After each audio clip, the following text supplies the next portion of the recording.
The things that you learn and internalize determine what happens to you on the outside. The highest paid people are the ones who are good learners.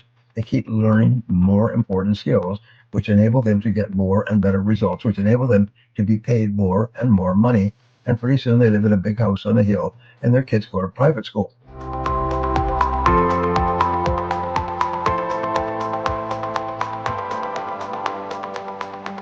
Welcome, everyone, to the next episode of the Brian Tracy Experience. I am Michael Tracy, your co-host with my brother David Tracy, and of course, the Brian Tracy himself. Great episode today. We're going to be talking about mind control. How do you wrestle back control of your thoughts and your mind and your attitude? How do you stay motivated, when you're experiencing adversity and setbacks and maybe some small failures, or maybe you just feel stuck? So how do you reset your mind? How do you change your mindset? That's what we're going to be talking about today. Dad, you seem to have a superhuman ability to be able to put things in the past that belong there and focus on the present moment and move forward. How would you say you've been able to master that over your lifetime? Because a lot of people do get stuck in the past. Well, it's interesting. I developed a philosophy many years ago, which I began to teach to others. And many people, thousands, hundreds of thousands, say that this philosophy changes their life forever. And there's really the difference between positive thinking and negative thinking. With positive thinking, it's sort of like physical fitness. You're brighter, you're smarter, you're more creative, you learn faster, you remember things. With negative thinking, it has the opposite effect. It makes you depressed, it makes you anxious, it causes you to worry, sleep poorly, and so on. So the most important thing in life is to think positively, which sounds kind of trite. But the fact is that it's a choice that you make. And here's my philosophy is never worry or become upset about something you can't change. And you cannot change a past event. And Right. virtually all unhappiness today is caused by people who are still wrestling with a past event that they haven't accepted. And the automatic reaction is to blame someone else or something else for something that makes you unhappy. And as soon as you stop blaming, your unhappiness goes away. It's gone. You just disappear like a poof in a magic show. It And the seems way it and the seems way to be a tricky balance for you, Dad, because to learn from a past event, you have to take yourself back there, but you yeah, can't linger. yeah. So do you have So advice for getting back there to learn the lesson, to learn the mistake, and then jump out back in the yeah, present moment? so there's two things. One is you ask two questions, which I teach and preach everywhere. Question number one is what did I do right in this situation? Because there's always something, and by thinking about what you did right, you are much more positive and creative. You actually take control of your mind. Number two is what would I do differently next time if I had this same situation? And then you think about what you would do differently. And both of the answers are positive. Both of them focus toward the future, and both of them focus on lessons. Now, the second thing is the magic words, and the magic words are I am responsible. I am responsible. I am responsible. I am responsible. I am responsible. Would you say that? My friend Mark Victor Hansen has this little thing that he does. He calls cancel, cancel, cancel, cancel. When you say I am responsible, you cancel all the negative emotion associated with the previous event. Because when you accept responsibility, well, it's over. And that's really the key. When people go to psychologists, psychiatrists, psychotherapists, and so on, the reason they go is to work through something that happened to them that they're still unhappy about.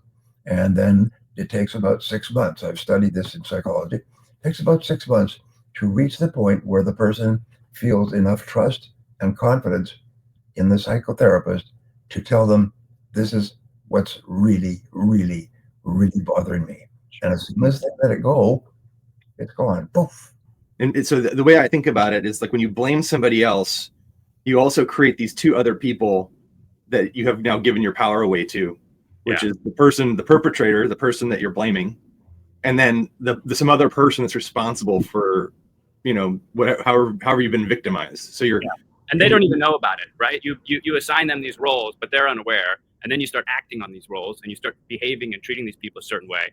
And they're not even privy to what's going on in your head. They don't know that they're supposed to be the savior or the perpetrator. I mean, it's really easy for me, like with my wife and my daughter, let's say, to figure out the roles, right? Like I'll do something, I won't give her a popsicle, so I'm the bad guy, and then she's the savior, so she goes up to her. So she's the victim, my wife's the savior, I'm the perpetrator. Very simple way to understand it. But as you get older, relationships become more complex, and you're assigning these roles to people, and they're not even aware of it. So you end up screwing up a lot of other relationships in your life instead of just starting with taking responsibility, which is what Dad talks about.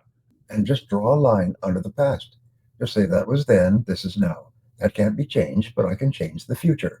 Now, how do I want to change the future? What would my perfect future look like? And write it down, and then say what would be the first step that I would take right now to begin moving toward the ideal future. And then take action. And when you take action, you take complete control of your life. When you feel like you've been victimized and you're blaming, you're stuck in that kind of doom loop, and that's forgiveness, right? That's so important. I've studied spirituality and religion for 50 years. And one of the ideas I came across was that if Jesus had only taught the importance of forgiveness, he would be considered one of the greatest spiritual teachers in history. Just the principle of forgiveness, because it is so enormous. Now, the reason for this is simple. Everybody has one goal in common with everyone else, and that is that they want to be happy. If they're happy, they want to be happier. And they want to do things that make them happy, be with people that make them happy, do work that they enjoy that makes them happy. And so happiness is everybody's common goal. The only question is, how good are you at getting there? And you cannot be happy if you're mad at somebody. You'll notice that you guys, with you and our other children, we've never blamed you for anything. We've never criticized you for anything. We've never made you feel bad about yourself or anything. We just say, well, what did you learn? And what are you going to do differently next time? So you guys don't have any, what do they call it, baggage. You don't have any of this baggage to carry around from your childhood because you've never been criticized. And if anybody is watching this who's a parent, or is it married, or is it a relationship, or if you have staff, you never blame anybody. When I had 35 staff, they would make mistakes, and every mistake cost money and time. And they would feel guilty about it and nervous and are going to lose their job. So I called them all together. I said, look, everybody makes mistakes. The only question is, how do you respond? And the answer is, you learn from it. So if you make a mistake, come to my office and you have to ask that questions. Question number one is, what did you do? What happened exactly? Think it through so that you are clear about what happened. Second of all, what did you learn? And third is, what are you going to do differently next time? And then if you still need to come talk to me, do so. But other than that, you're on your own. And you know what? My office, people used to say that the one thing about my office is that they walk in the door and all they hear is laughter. Everybody laughs. Everybody's happy. Everybody works together because they know that they can't make a mistake. All they do is learn a lesson and think it through and pass it on. Many people say the best thing I ever heard is working for you is the best job I ever had in my life because it was so positive all the time. When you think about forgiveness, most people go, well, how could I forgive that person or the situation or the circumstance? How could I possibly forgive it? But it's not about what that person did or that certain situation or circumstance. Forgiveness is about clearing up your mental and emotional capacity to think about other things. It has nothing to do with the other person. Yeah. Everybody thinks, well, I'm giving this person a gift that they don't deserve by forgiving them. No, it has to do with you. It's you who needs to forgive. Anybody in your life that you're still angry about, let it go. Just let it go, as we talked about before. Just say, I forgive them 100% for everything, and I just let them go.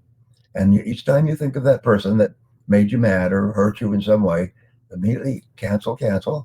I forgive them 100% for everything. Wishing a person well who has hurt you frees you. It doesn't matter about the other person. Everybody thinks, well, I'm going to let them off the hook, because the things that you learn and internalize determine what happens to you on the outside.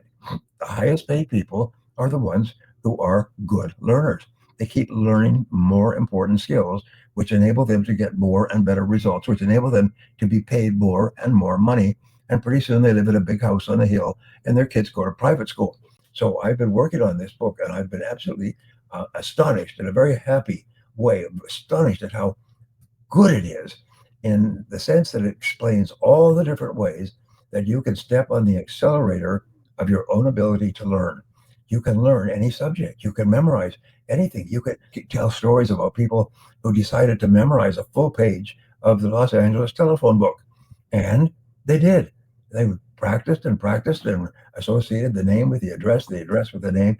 And a person on the stage, on television, could ask them any name on that page of the telephone book, and the person could get back the name and the address and the number.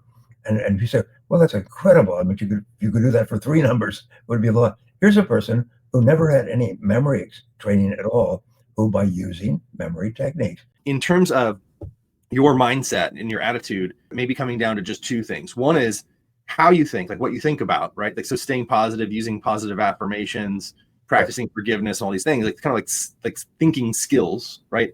But then inputs are also super important. Like, what are you feeding? What are you eating? Like, in terms of like content, what are you reading? Who are you spending time with?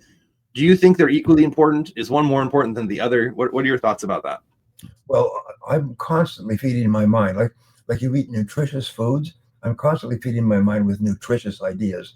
And that's why I ask you, I ask other people, what are you reading? What do you recommend that I read? And sometimes you can just find one bit of information. For example, as soon as we decided to do a podcast, and soon we'll be doing a podcast 300, well, actually 52 times a year, is I went out and got a book, Podcasting Made Simple. And it cost a couple of dollars. And it's based on years of research and experience on how to put together a podcast that people enjoy and want to hear again. By the way, Nada, one of our people here, Nada talked about gratitude and how important gratitude is as a mental tool. And if you give thanks, you cannot be negative about anything for which you give thanks. So we say, well, thank you for that. It was a bad experience, but I learned a valuable lesson that I'll be able to use for the rest of my life. So trick yourself. Find ways to practice gratitude.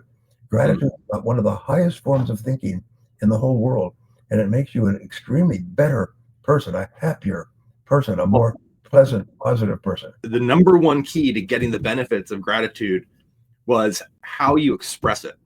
If you just think of it in your head, it doesn't really count.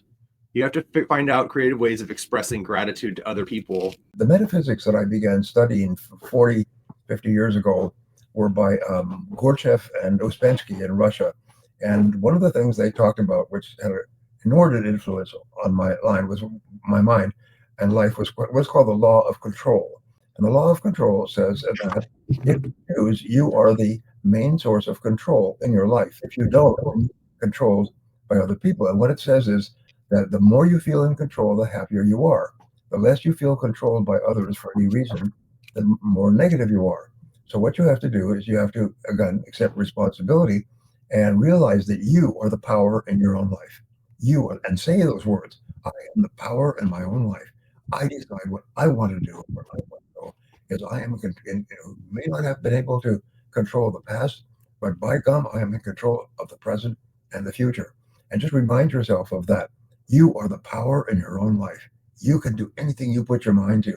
There are no limits except the limits that you place on yourself. And so therefore, if you don't place any limits on yourself, then there are no limits. You can have anything. One of the things I talk about, and we come back to this, is about becoming a self-made millionaire. There's now 20 million self-made millionaires in America. These are people who started with nothing, and over the course of their lifetime, they became dollar millionaires or euro millionaires. And once you become a millionaire, we say the first million is very hard. It takes 7 to 10 years after you decide to do it. And then the second million is almost automatic because you just keep doing what you were doing to earn the first million. Don't you have to fundamentally change the way you think? Yes, you do. Before you become a millionaire? Yes. Well, Jim Rohn, my good friend, said that it's very hard to become a millionaire. You have to become a totally different person, especially in terms of goals, self-control, self-discipline, hard work, focus, result orientation. In other words, you have to earn it. So let's talk about psychology real fast. So Sigmund Freud came up with the id, ego, and superego. Yes. In your book, Maximum Achievement, you call it, the conscious, subconscious, and superconscious mind. So talk about how those three things are related. Well, the conscious mind is what you deal with on a regular basis. You get up, get breakfast, coffee, travel, drive. This is your conscious mind. You're in control of everything. You're constantly thinking currently. Your subconscious mind is your library, your storage unit, your computer that holds all memories that you've ever had, everything that you have ever learned. And this is what I'm relearning and rewriting this book, Super Learning, is that everything that you've ever experienced is still there. And scientists, brain scientists, have been able to trigger with an electrode, sort of touch parts of the brain on the top, and remember something that happened 25 years ago perfectly clearly. Place, people, sound, smells, everything. Every memory that you've ever had is stored in your subconscious mind. They say that the subconscious mind is such that you have 20,000, you have 1 million, I'm sorry, 100 million cells.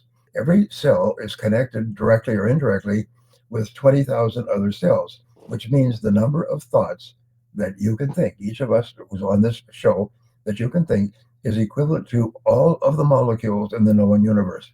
There are so many zeros, 1 plus zeros that go on forever. You are so smart. And most people use this incredible brain to go to work and go home and watch television. So how do you use your conscious mind to program your subconscious mind?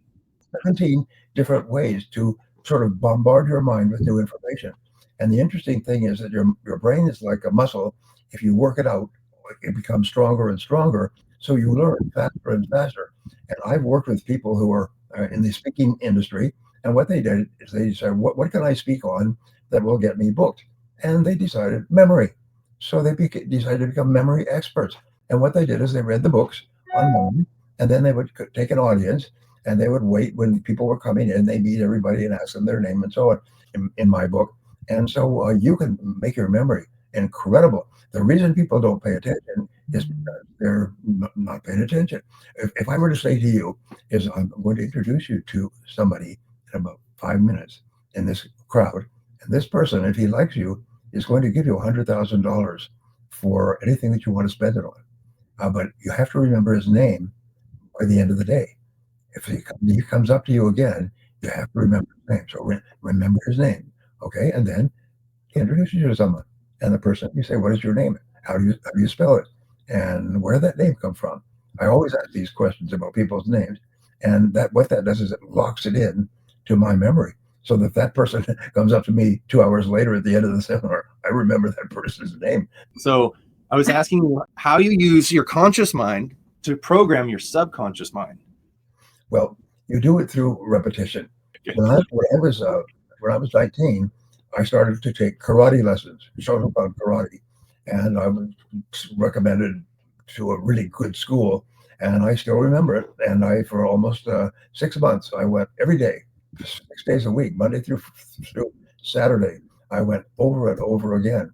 And what they taught you was, in order to learn how to do one kick, you have to do it 1,000 times. In order to do one punch, in order to do one movement, forward, backward. So they repeat it over and over again until finally it reached the point where every movement was automatic and easy. And of course, your belts, you get higher and higher and higher. I got up eventually to a black belt in Shotokan and a black belt in Taekwondo. And just through repetition. So repetition is, they call, the mother of learning. And it sounds like you've developed a very useful trigger to stay in the present moment. And I don't think it's as easy for everybody, because you've been doing this for so long, to develop this way of canceling these negative thoughts. Is there advice you have to develop some sort of a trigger? Some people will wear a rubber band, and when they have a thought, they'll snap the rubber band and it will bring them back to the present moment. But is there something that you would recommend to be able to sort of train your mind to stay in the present moment and not go into the past? Yeah, and what you do, you can think of, Michael just came back from Hawaii. You could think about Hawaii. We've gone there many times. You can think about Hawaii. And when you think about Hawaii, remember, you can only think one thought at a time. You can think 1,000 thoughts in a row, but only one at a time. So when you think of one thought, you cancel out all others. You basically break the train. And so think of something that makes you happy. Think of a wonderful place you went to, or an experience that you had, or some place where you laughed and something like that. And by doing that, you break the rhythm of thinking, and you directly become positive rather than negative. So you're retraining your mind with gratitude.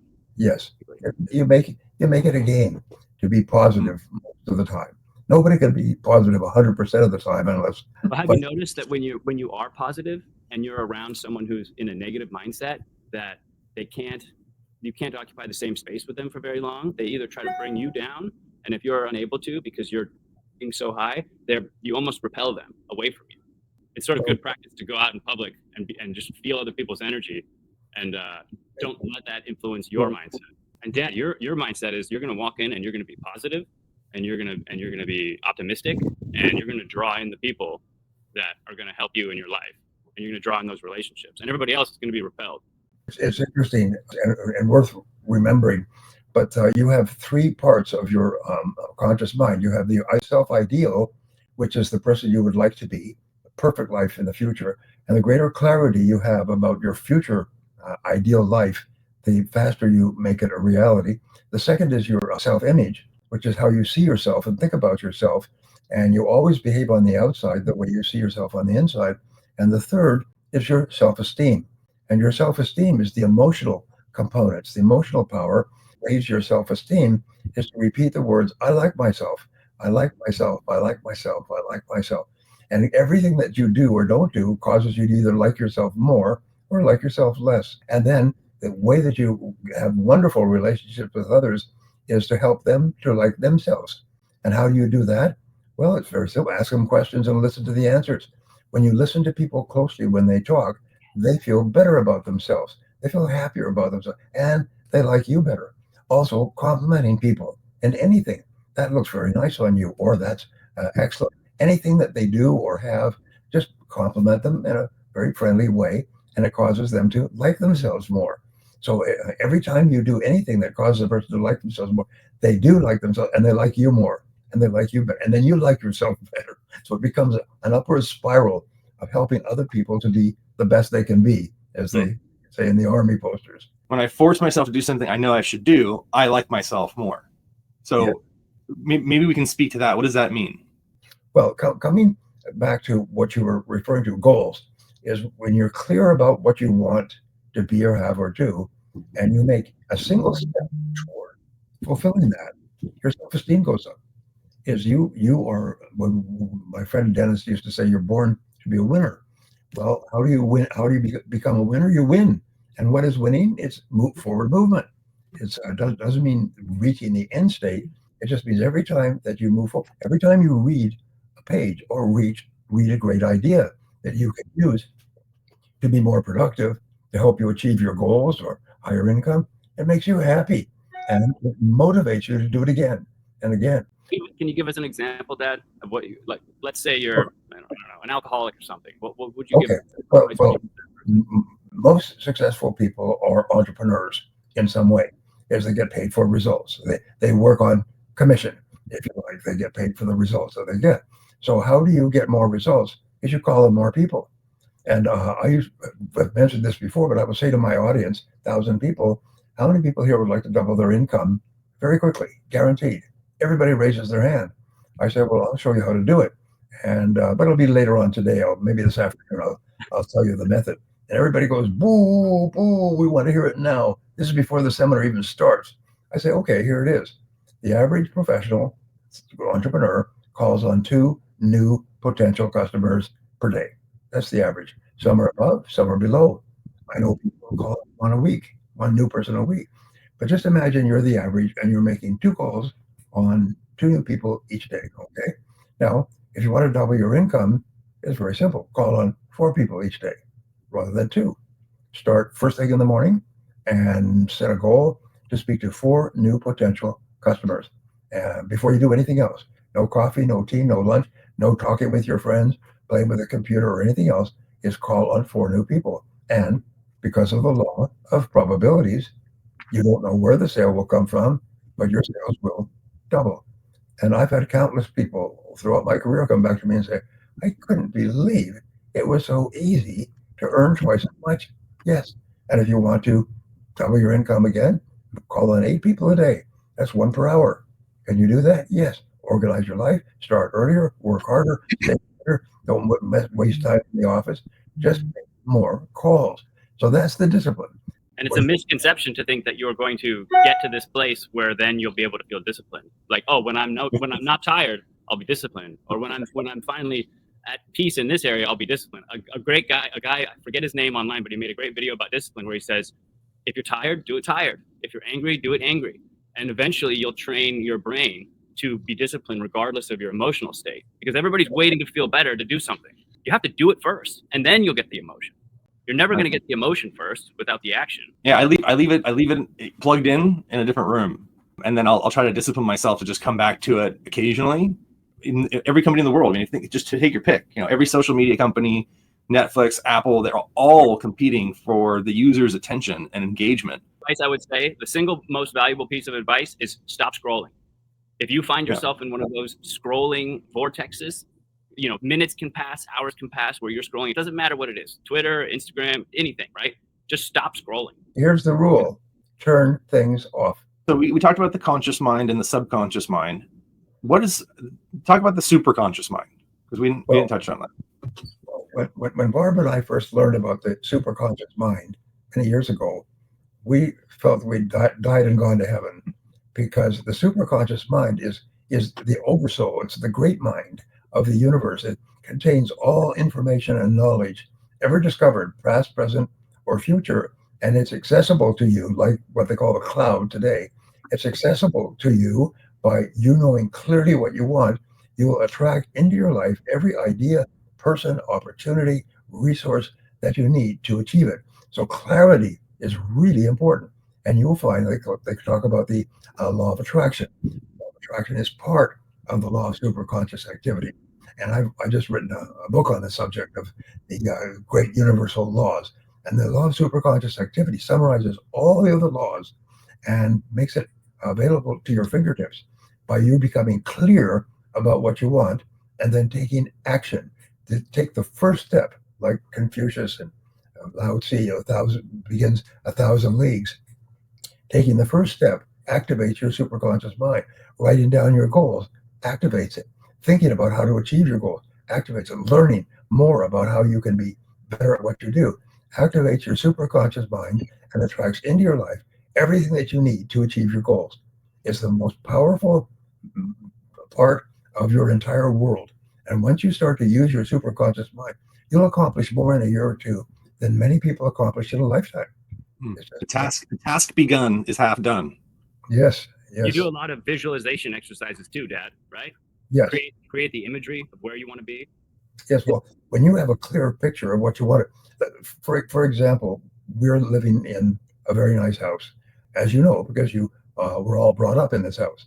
And we started planning for this house when we were living in a rental because we couldn't afford a house. And we began to write down everything that we wanted in our perfect house. And I recommended this to my audiences over the years is, what is your dream house? What would it look like?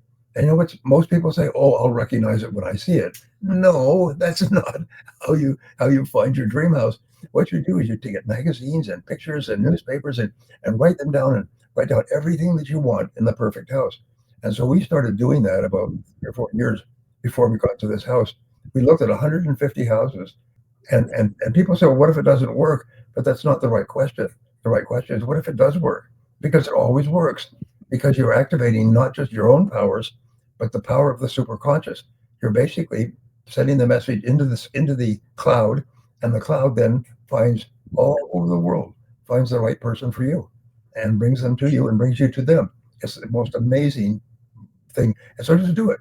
And you must write it down, right, Dad? You can't just think about it. You can't type it out on the computer. There's something about the psychomotor neurons in your brain when you write something down. Write it down. I decided to write a program on luck some years ago, which became known as the laws of luck. And it's a 6-hour program. And I began to do lots of research. And I found that there's many, many different definitions and explanations of luck. But one that stays in my mind was luck comes often from a casual conversation with a complete stranger. And the person said, have you ever thought of doing this? Or have you ever read this book? Or have you ever been to this place? And they just throw out a little tidbit and you act on it. And it turns out that changes your whole life. I've heard another one. Luck is preparation meets timing, right? And oftentimes you'll see somebody get lucky, but you won't see all the preparation that has led up to that chance encounter. Actually, the quote is, luck is when preparation meets opportunity. So So you're prepared. You see, I remember Earl Nightingale used to say that if you have your opportunity, if it comes to you, but you're not prepared, you will just look foolish. Mm. Or your job is to have complete faith that if you read, study, learn, practice, and get better, your time will come. Your opportunity will come. Your door will open, and you will be ready. What if it doesn't work in a week though, or 2 weeks? I've been doing this every day and I haven't gotten any results. Well, Where's my opportunity? Well, the answer is you're not ready for it yet. It will come to you when you're ready. And so your job is to keep on preparing. Just keep on working harder and harder. And at a certain point, you will evolve to the point where your opportunity meets your preparation. It always happens. It always 100% happens. So you just have to have confidence that if I keep on keeping on, my chance will come. It's like that quote, when the student is ready, the teacher will appear. Yes. The only time it doesn't work is when you give up. Yes. Abraham Lincoln had a famous quote. He said when he was poor and working as a farmer and splitting rails and working his way up, he said, I will study and prepare myself, and someday my chance will come.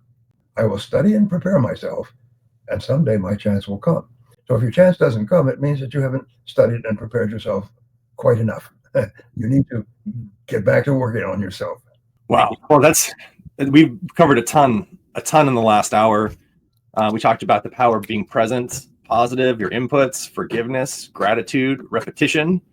Making progress towards your goals is almost as important, or probably more important, than achieving your goals. Just the act of making progress.